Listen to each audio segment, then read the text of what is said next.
heist where what they did is they were working with millions and millions of transactions, but they only took like a quarter of a penny out, let's say, out of every transaction.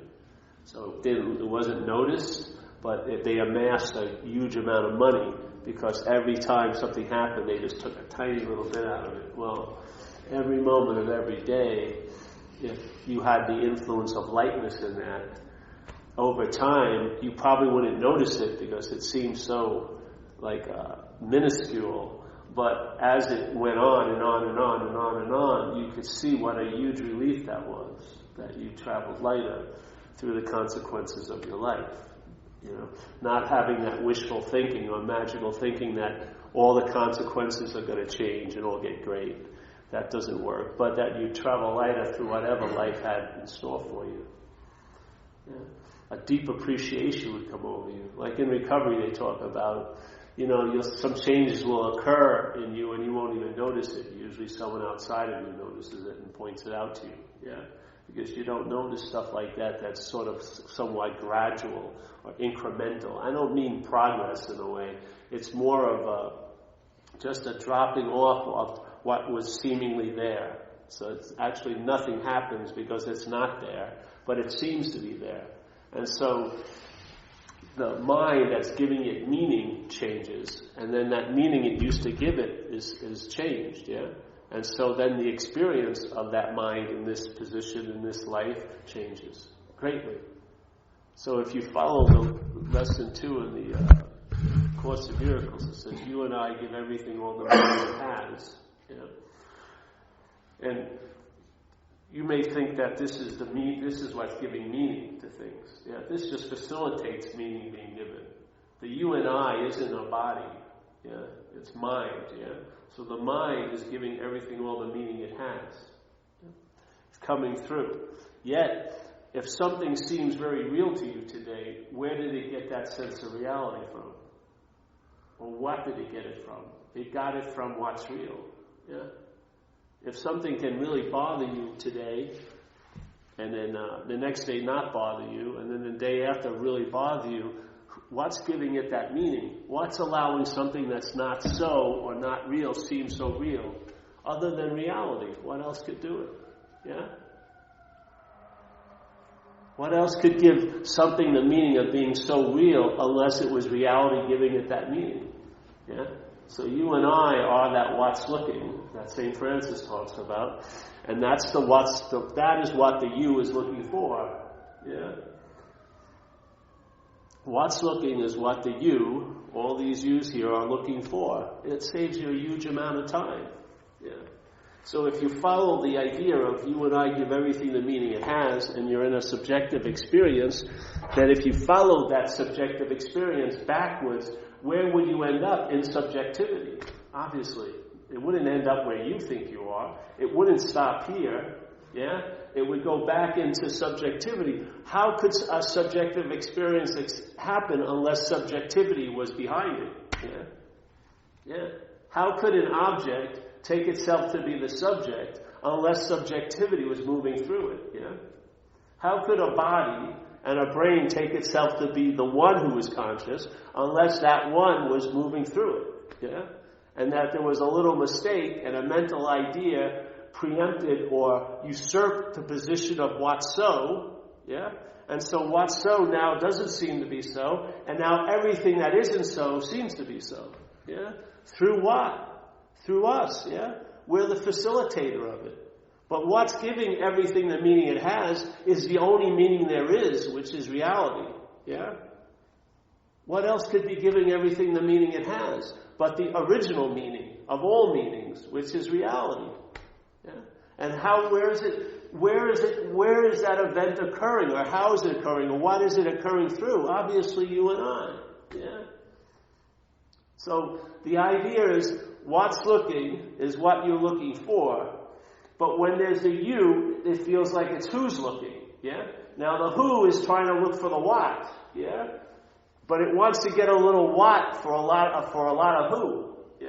Instead of realizing there ain't no who, and all there is the what, it doesn't want to see it that way. It wants to keep its sense of being who, but it wants a little what in its life. So it sort of gets to an extreme point of meetings like this where people are coming here and they want to get the message. Yeah? They don't realize that one that represents the one who wants to get it is the reason why it doesn't seem to be available. That's the rub. Yeah? It's like the idea of where we want to have an experience of our own absence. Yeah. I want to be there to get it. The whole getting it is realizing you were never here, as you presented now. That's the message. Yeah. It's not like you were here and now you're not going to be here, only to be here again as some of the not that was here. No, you were never here. Yeah. This is a meaning that mind has given to an object, and the meaning was, in a weird way, the mental process gave it the meaning of being me. Yeah? Which makes me different than every other you in this whole place. Yeah? Everyone's looking back at this thinking that it's a you. Yeah? Not once do you think it's me. Yet, I totally deflect all of that evidence that I'm a you, and I say, hey, I beg to differ with you. You, all the yous. This has been crowned me. This is a very special you. I'm different than all the other yous. Therefore, you can't understand me. You don't think like I do. You don't feel like I do. And basically, you can't be of any help to me because you're a you. Yeah. This is like the heist or the appropriation of a possession that it doesn't have. It just claims it, yeah. So now the you, which is only getting the sense of being me, not as a you truly, but because the I of subjectivity is looking through it, yeah. So the I of subjectivity sort of gets hybrided with the you of the body and turns into this incredible metamorphic thing called me. Yeah? And now you're talking like, I have a body. Who is it that has the body? When your head's talking, it says my body, as if it's owned by something other than a body, right?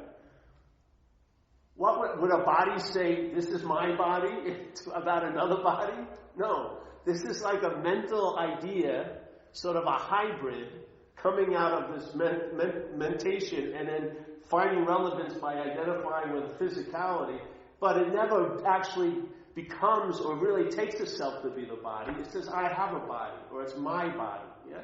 And actually a lot of hatred is around the body, because it feels quite limited by its body. Yeah?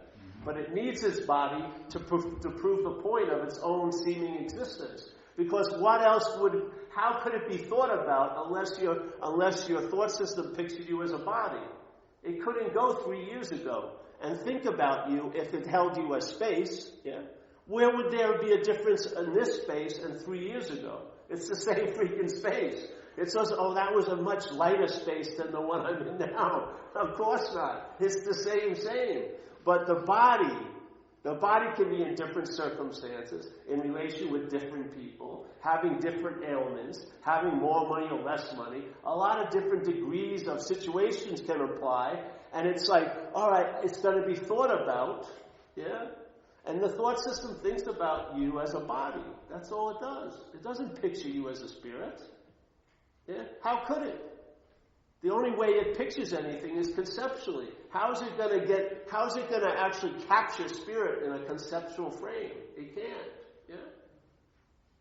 So it thinks about you as a body. So there it is. It's thinking about you 5 years ago. You wouldn't probably think about anyone else, any other you in this whole world about 5 years past unless it was crowned me. You really wouldn't.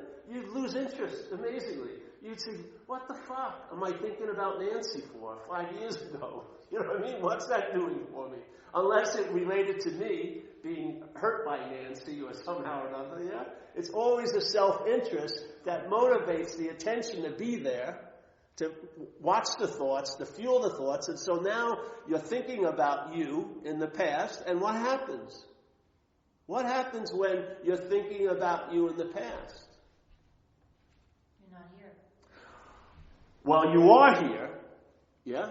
You cannot not be here, but it seems like you're not here. But what happens is you're remembered, yeah? The feeling of being that is remembered as the feeling you are now. Yeah? Self has to be remembered because it isn't so. Self can't enjoy, it's not a being, it's not being right now. Yeah? It has to be remembered. It doesn't have a self-generating juice. It's a mental idea that has to be reinforced and rethought and refelt and remembered constantly. Yeah? So there it is, thinking there.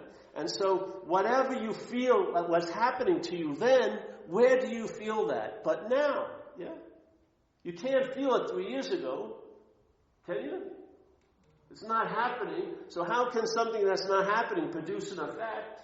Unless what's truly happening, which is what we are, thinks about that, yeah? Has a belief in it, and then it can produce an effect now based on that recollection in the past. What could do that? Could something that was false produce such a thoroughly real feeling sense? Other than that, it couldn't. The falseness would only be able to produce falseness. But if the reality takes it to be so, it can seem to be so. It can't be so, but it seems to be so. The word is very important. It means it appears to be true or false to us. So everything that's going on here, the highest level it can reach is seemingly so. It can never breach that limitation and be so, because the only thing that is so is what's seeing it. Yeah? The only thing that is so is what's seeing that and giving it the meaning that it's seemingly so. Yeah? Where else does it get the meaning?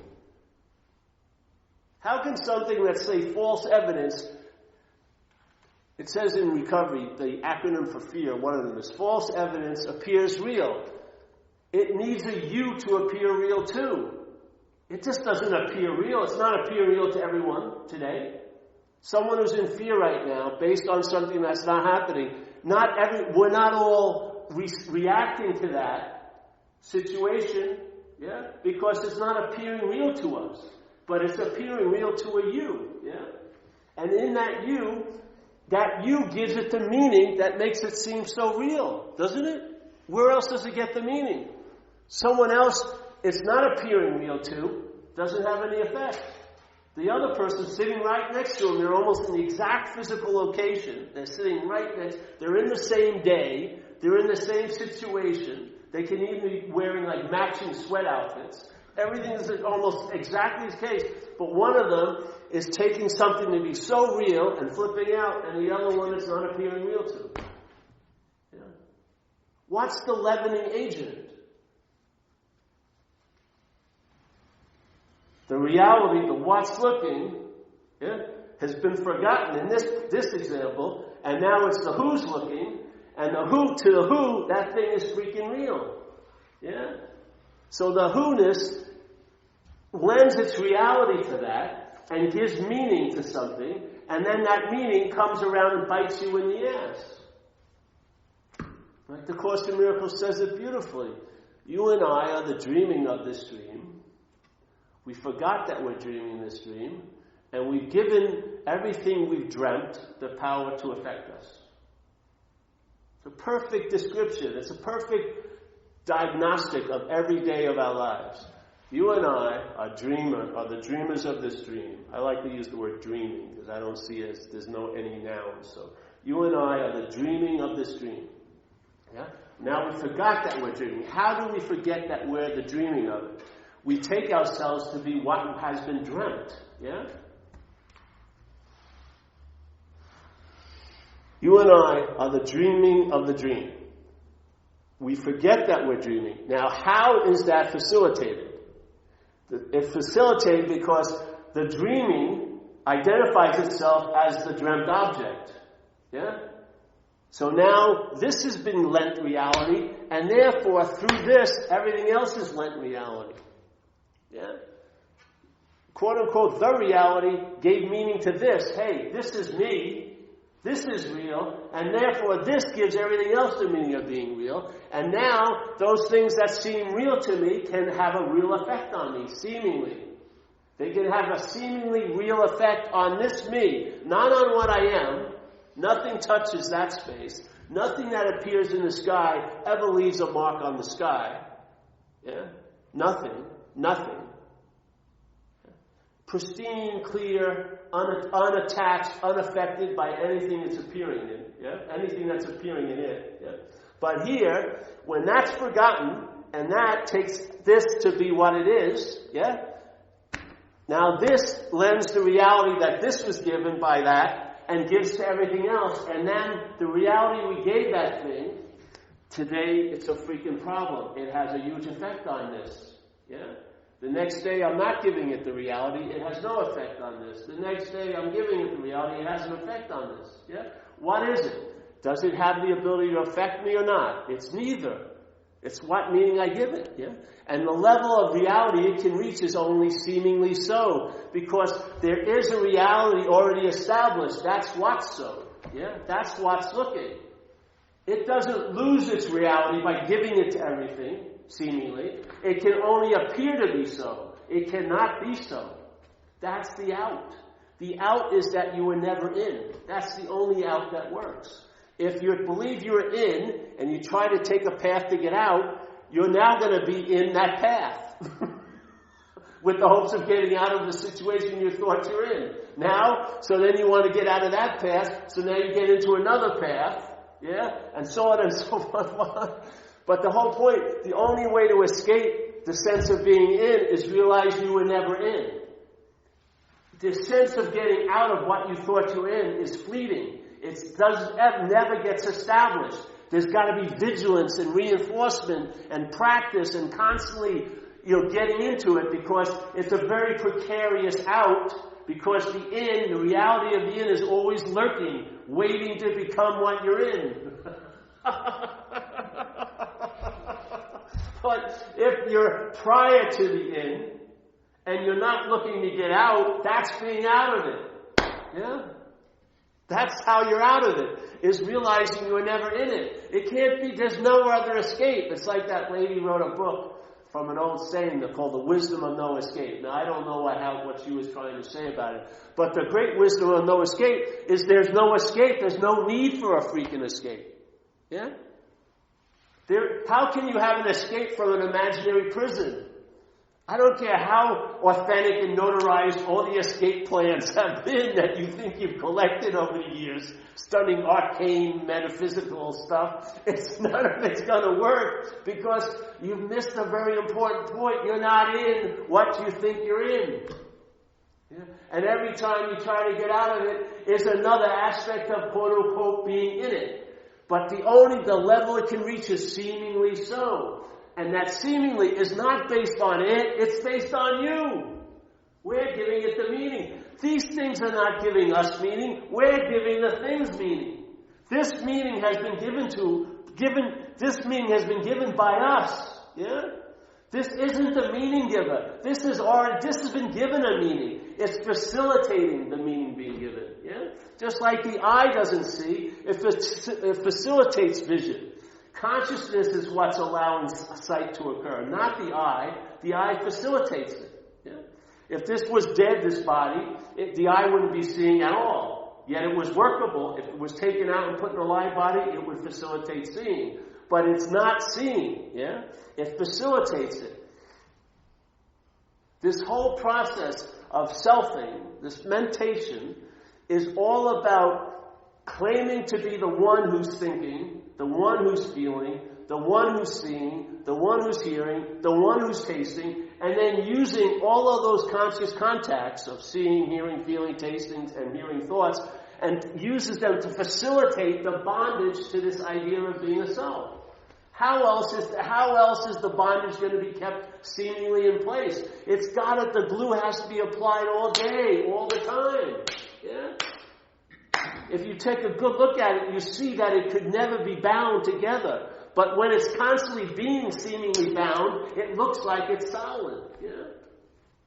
Without much inspection, if you just keep looking out and not look back, it's going to seem to be so. You'll never question it. And then everything that you meet will be brought back to the you that met it. And you never met it. You facilitated the meeting. Consciousness is having the experience. You're not having the experience. This facilitates an experience.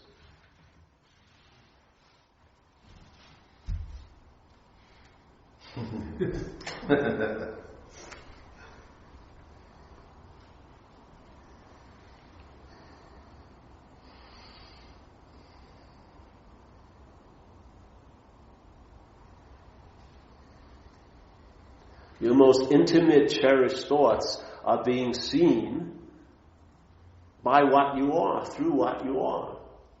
There's not one part of you that isn't in front of the camera. Not one. This is all content, never to be context, because it already is context, but not as this. Yeah? This is never going to be. This implies that it's behind the camera. I'm thinking, I'm feeling, I'm seeing, I'm perceiving, I'm thinking, I'm reflecting, I'm doing all this, constantly. But in fact, if anything ever happens to you, when the aperture opens up of the mind, and I'm telling you, it's seemingly locked in this one little location called self-centeredness, where everything is seen as how it pertains to you. It's not seen at all. When it's seen as how it pertains to you, that's not seen. That's a form of looking called self-centeredness, which is the blindness to the seeing. Yeah? When everything is seen as if it's happening to you, that's not seeing it. That's looking from it, yeah? That's a form of blindness to the seeing. What happens if the mind opens up? Here's the aperture. And this is how we'd like it to be. We'd like the aperture to go like this, with us behind the camera still. And I'm having an incredible spiritual advancement here. I am so fucking clear. I can't believe it. I am the harbinger of all light.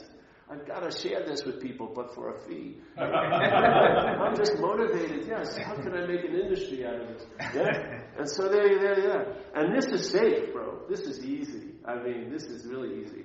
But when the aperture goes like this, which is what occurs, it goes like this. I'll try to do it. It goes like this. Yeah. What was taken to be behind the camera is seen to be in front of the camera. The all of you that you crown me is in the front of the camera. It's a product. What's seeing it is what we are. And it is not of this. Yeah. Here. Oh, yeah, this is safe. Oh, yes, I can change my whole wardrobe. A lot of whites, get some beads, getting those nice, tranquil, nocturnal, binaural beats and stuff. And, birds. But now they have, water. Birds that would never be near the water. Sounds like crickets from fucking other places. They throw everything in these meditative things you can listen to. You're never going to hear a cardinal at the fucking Pacific Ocean. You know what I mean? Let's throw it all in there. So here, this is it's safe. Oh yeah. And I meditated 8 hours yesterday. Oh, it's unbelievable how bright it is. But now, now you're trying to look at that. And then someone goes, what's looking is what you're looking for. Where? And then you see, whoa, now finally you're in the horses before the cart. Now you see your location. Yeah? It's behind the camera. You aren't prior to anything. When an experience arises, you arise with it, the sense of you. Yes? It always comes after the conscious contact. There's the seeing, there's the hearing, there's the feeling, there's the tasting, there's the touching. Yes? Pure and clean, like Buddha said, when you see, when you hear, when you feel, when you taste, when you touch. Yeah? Very simple. Yeah? The mental process is a little bit later. It has to have time. And the process is, I'm the one who's seeing. Yeah? And as soon as that occurs, which is very quick, now the experience of seeing occurs. The seer, the seeing, which is very, very unemphasized, and the seeing. Yeah? Usually the seer is crowned with the most importance, obviously. You've seen tons of things today, but there's only been one seer of them all. So you're always crowned by its position of being the one. And then other things, some things that are seen are more important than others, but none of them will ever override the importance of the seer. And then the seeing is forgotten, basically. Yeah. I mean, it's the activation of the whole experience called your life, yet the main ingredient of your life is being forgotten, like all day. Yeah? And all we're getting are like interpretations and statistics and remembrances to sort of like take the place of really living. Yeah?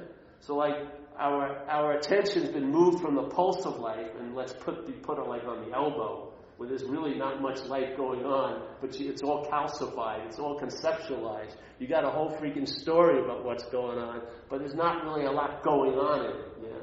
There's no life in it. You blow all life you can into it. Yeah? What more do you want to see? One glimpse that you're in front of the camera should change everything for you. Then you'll see what's seemingly so is you're included in that. You're appearing to be so to what's so also. Yeah? You're not what everything's appearing to be so to. You're appearing to be so to what's so. Yeah? So let's say you can give a meaning to something and you can make it as so freaking real, right? Why not lend that ability, which is no practice, we're doing it all day. Yes? We're doing it with thoughts, we're doing it with feelings, we're doing it with memories. We're making them as real can be all day. No one's thinking it's a vigilant practice. They're not efforting. Why not take that eased, like very flowing ability and now make real what's real maybe? You know what I mean? Entertain the possibilities you hear at these talks. Allow the reality to entertain that they may be real, and guess what? You finally, in the roulette game of life, you put the fucking ball in the right square. Black 39. Ding ding! You're now making real what real is. Yeah? You won't believe how that's going to be verified. Look at how things that aren't real can seem so real to you. Can you imagine if you gave that meaning to what's real? Don't imagine or find out. Yeah, that's all this message is entertaining possibilities. There's no freaking work or practice. You're entertaining tons of possibilities right now. Right now is the consummation of tons of possibilities that are truly impossible being entertained by mind. Yeah? That what's not happening can have more influence than what's happening. Most of our lives are based on that. Yeah? Most of our lives are based on the past and the future have more relevance in this moment in our life than what's so now. Yeah? How could that be so unless it was so that was participating in it? An illusion cannot appear to be real. It needs someone or something that is real to appear to be real too. It can't appear to be real. It doesn't have that ability. It's an illusion in a sense. Let's say it's a lousy example because it means that's a thing. It's not even that, yeah? An illusion can only seem super real to what is real.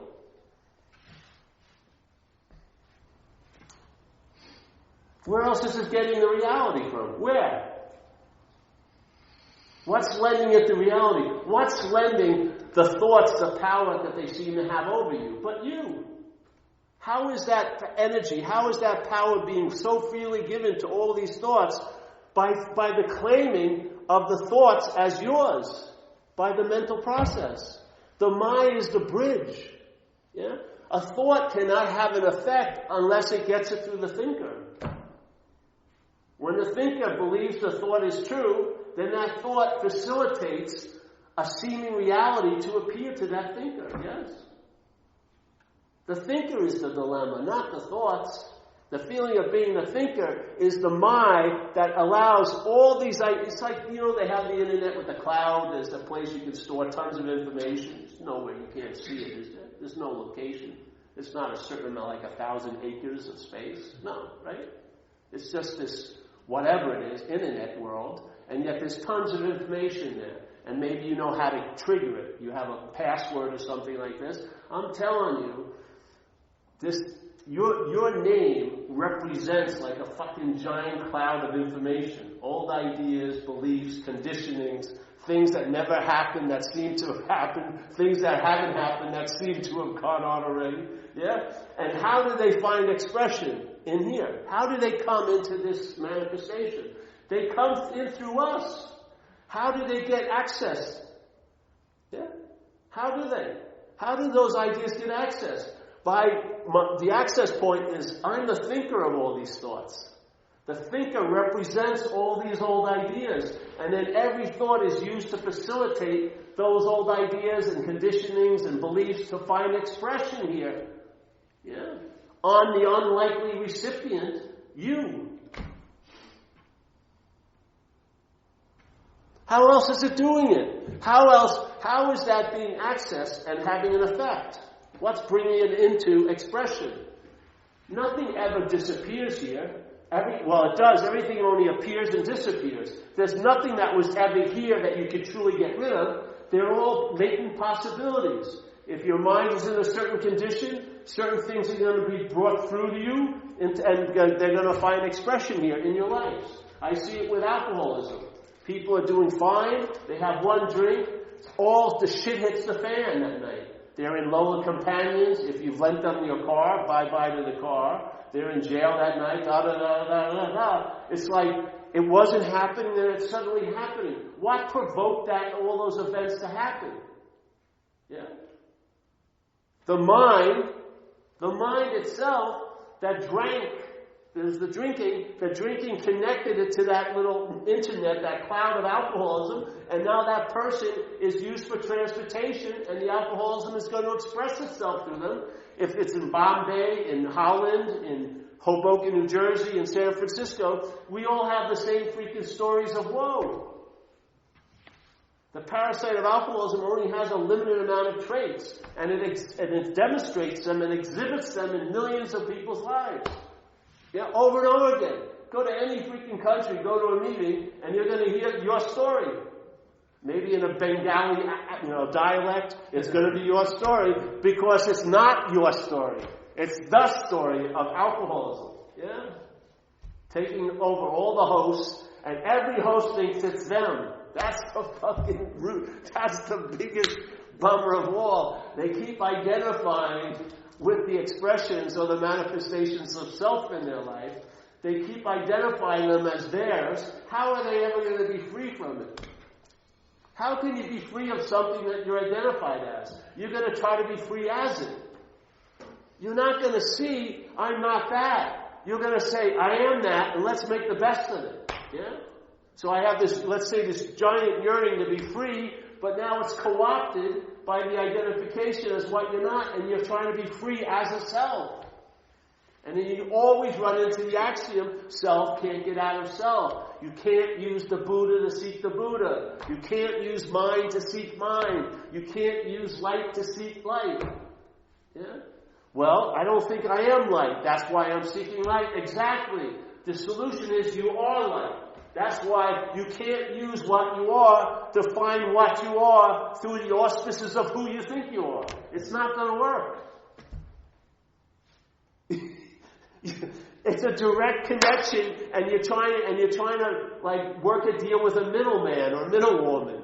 What's looking is what's looking, but now it's what's looking is what the you is looking for. The you now it's already got an idea what it is, which it isn't what's looking, so now it's looking for what's looking. That's what it's not. How is it ever going to work? Well, I think they told me it may take lifetimes. You know how insane it gets? Seriously. I read this thing about this old monk that he was a Zen master or something, and he had a little bit of a history with fooling around with the women, you know. He was very, very old. He had all these temples and everything, and one of his big, students or devotees called him out finally. And then they had all these people telling what happened when they were with him. They'd go into a private meeting, and the guy would start fondling them, you know, and then he'd have asked them to fondle him, and while they were doing it, they're going, is this the practice? You know, this is how insane it is. How insane it is. You can't see blue is blue and red is red. It's like, is this part of the practice? Is this going to lead me to enlightenment? It's that insane. You know what I mean? If you don't know what's going on, anything can be going on. Yeah. It's fucking crazy, wasn't it?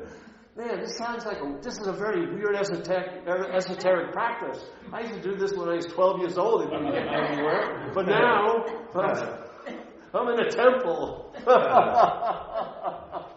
It's accelerating my progress. It's so simple. It's overlooked. It's always here. That's why you don't notice it. Yeah? It's just like gravity.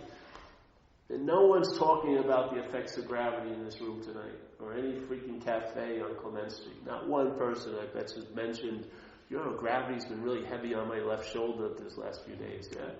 Yet, it has a huge influence on this body experience. Unbelievable. Try to ride up a hill. Yeah. What would happen, though, if you go into an anti-gravity chamber, immediately, by its absence, you know it. Yeah?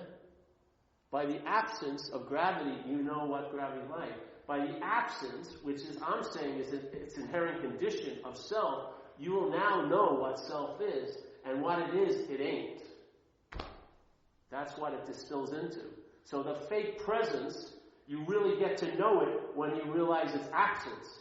No matter how much you study self as a presence, that's all self-knowledge. It's going to avail you nothing. But if you entertain it as being absent, by its absence, you'll realize what it was. And all the information distills into one point. You do all right, bro? I'll call you. Call me. I will, bro. It's good to see you. Yeah? Thanks. You know what I mean? You'll see it, and all of it will distill into one sense, which is, I'm not that. Yeah? And then that's that. And it doesn't have to be vigilant, because it's going to keep making what's seemingly so, seemingly so. So you'll constantly be reminded of it by seeing it. Every time you see it, instead of taking yourself to be the one who's seeing it, but to just sense the seeing of it as the one. Not the one who's seeing, but the seeing as the one. Yeah? The mental process claims the seeing, and now it's the one that's seeing. That's different. And seeing as the one. Yeah? When it's the one that's seeing, that's been co-opted. That's the heist. That's after the heist. That's a form of looking called self-centeredness. But when it's seeing, yeah, as the one, that's that. Yeah. And now it's not under your jurisdiction. You're not the manicurist of it. You're not the landscaper of it. You're not the vigilant innkeeper of it. None of that occurs. It's just you're entertaining the possibility, just like you entertain all these insane possibilities of time and this and that and da-da-da-da-da. Now you're entertaining the one possibility of what you're not. And then everything that you are gets a chance of revealing itself through you. Yeah? You'll find out what it's like to be what you are. You'll never know because you can't have an experience of it. But you'll see it influencing all your experiences, yeah? You'll see it changing your attitude and outlook. You'll see it. You'll see its incredible influence on a broad scale, not minuscule experiences, but on infusing itself in all your experiences. That's why I use the term traveling lighter, because that's one of the results I've experienced over time. And it became the last answer, and it's still the last answer. Yeah. I haven't looked for anything else after this. There's no need for it. Everything else would be an excessive addition to what? This is all about being streamlined and economized and pared down. It's not about building up and adding on to.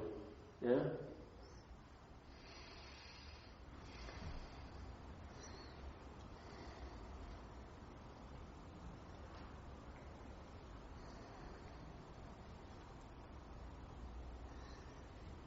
You just feel it energetically too. Yeah, such a perfect, like an aha or an unspoken yes. It's like an echo that you recognize. Yeah, you just know it. It's like I know it beyond knowing. Yeah.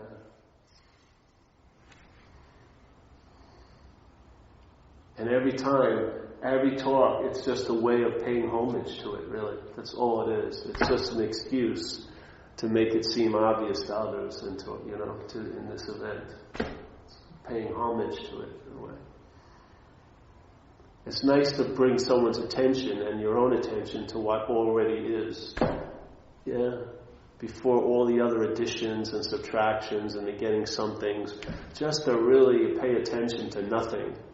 And I'll tell you, I think that's the gift that keeps on giving, is nothingness. Yeah. It doesn't have a certain quantity that it runs out of. It's nothing. Yeah. But everything comes from there.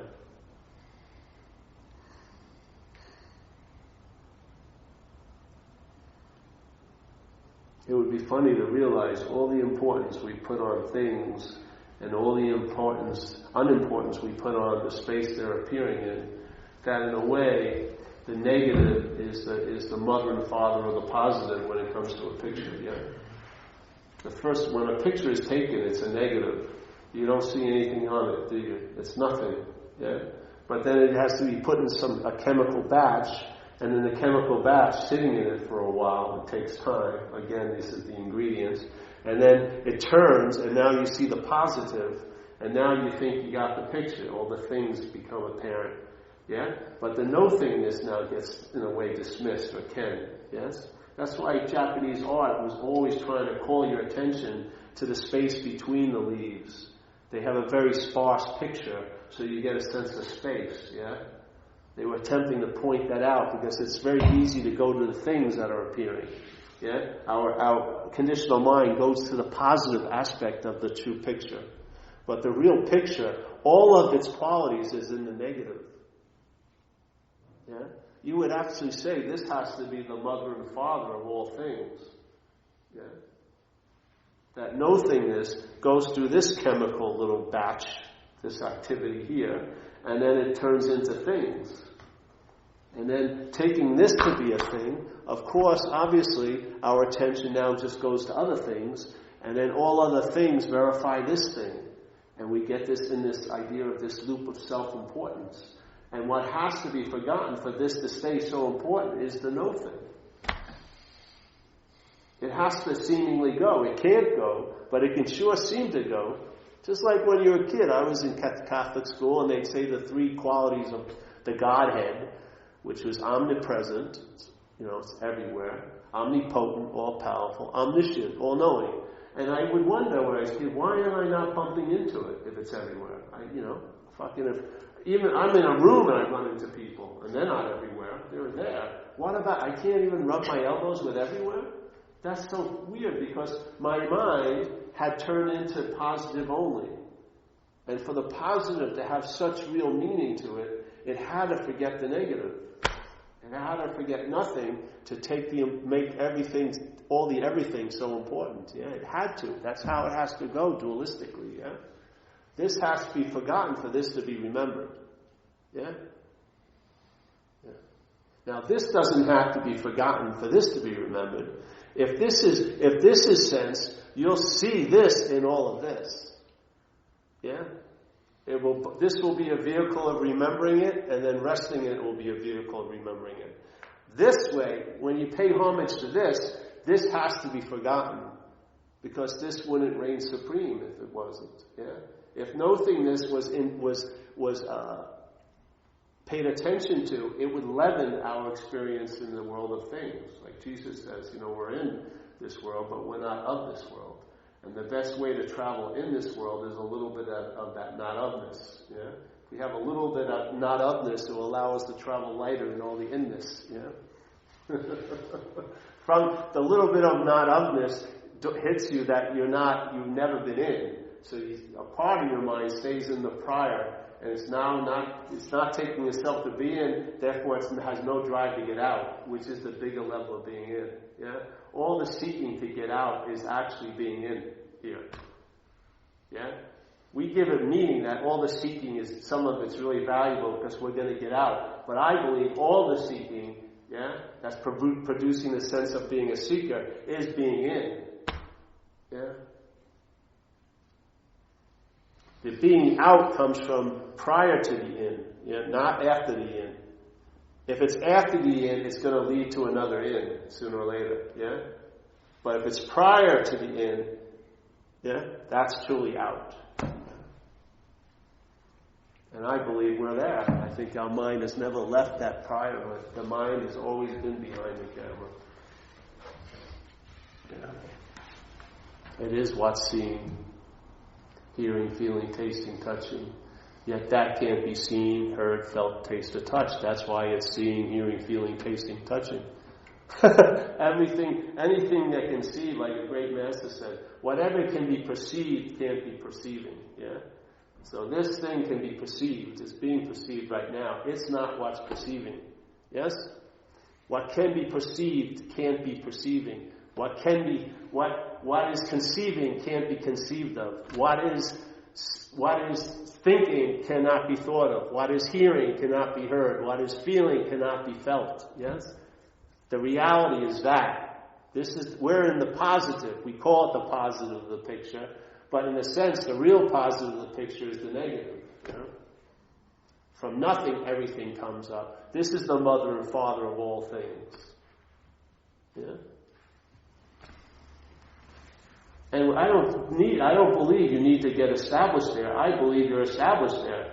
I believe that you're entertaining insane ideas that you're not. To tell you the truth. And if you question, and the reason those ideas have so much weight is they're yours.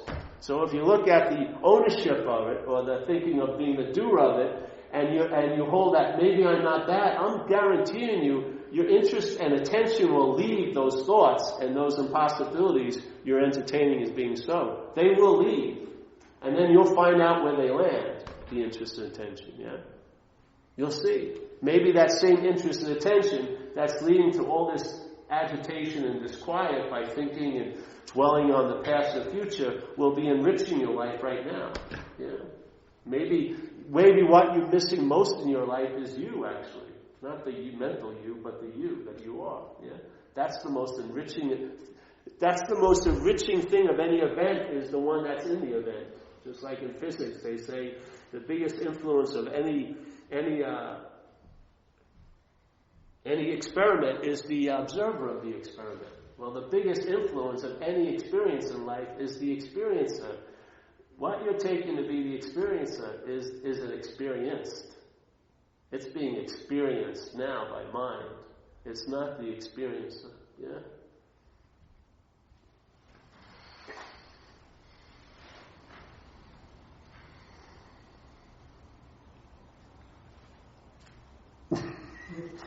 I find that great news. I do.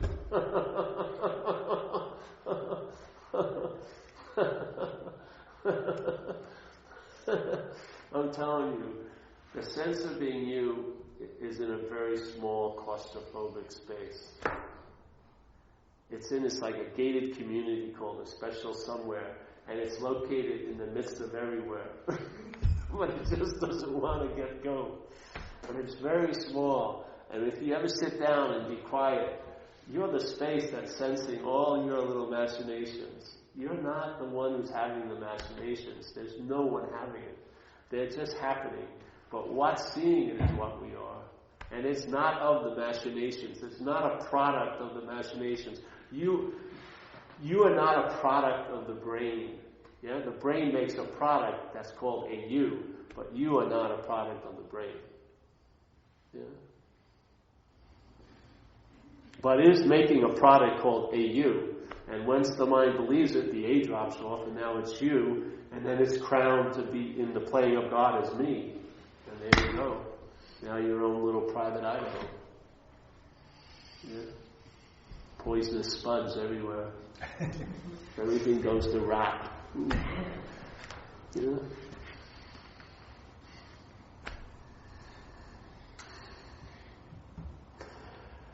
Any questions?